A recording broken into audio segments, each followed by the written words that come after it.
Patient जिवंत असेल ना त्यांनी हॉस्पिटलमधून निघून जा. 5 पैसे गेले का महिन्यात परत तुम्ही निघून जा. कुठे पण न्या, गव्हर्नमेंटमध्ये न्या, पण इथे नका ठेवू. 10 दिवसापासून सांगते पेशंट जिवंत आहे, जिवंत आहे. मेलेला पेशंट जिवंत आहे. एक दिवस मरण्याच्या आधी बोलते की तुमचा पेशंट छान झालाय, डिस्चार्ज द्या. दादा सगळ्याच्यावर टाका, फेसबुकवर टाका, इंस्टाग्रामवर टाका, बरेच टाका. इतकं हॉस्पिटल खराब नाहीये. मी एकूण एक गोष्ट सांगायला तयार आहे. पासून काय काय त्यांनी काउन्सिलिंग घेतलं आमच्या पैशासाठी 40 लाख भरले आम्ही. 40 लाखाच्या वर आम्ही पैसे नाही देऊ शकलो.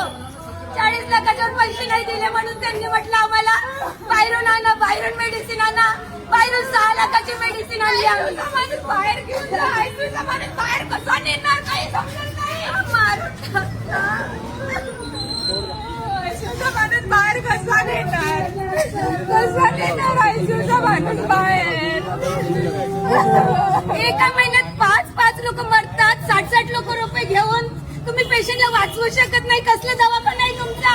तुम्ही रियालिटी का नाही सांगत लोकांना? आज 41 वर्षाचा माझा भाऊ मेलाय. घ्यायचंच कशाला, घ्यायचंच नाही. माझ्या बहिणीने लिव्हर दिलं, बोलले लिव्हर दिल्यावर तो जिवंत होणार. तिचं पण जीवन खराब केलं, याचं पण केलं. खोटं बोलले खोटं. पैसे 10 दिवसांनी मीटिंग, पैशाची मीटिंग. 10 दिवसांनी पैसे भरा, पैसे भरा. एका हप्त्यात 12 मुलं मेले तिथे, 12 जण मेले तिथे. बेकार हप्त्यात, फक्त एका हप्त्यात. या हॉस्पिटलला या कलंक आहे फक्त हॉस्पिटलला. पैशासाठी लुटायला एवढे जण. समजलं का तुम्हाला? एवढ्या माणसाने खाऊते फक्त पैसा लुटासाठी. पैसा द्या, पेशंट द्या, बाकी काय नाही ते.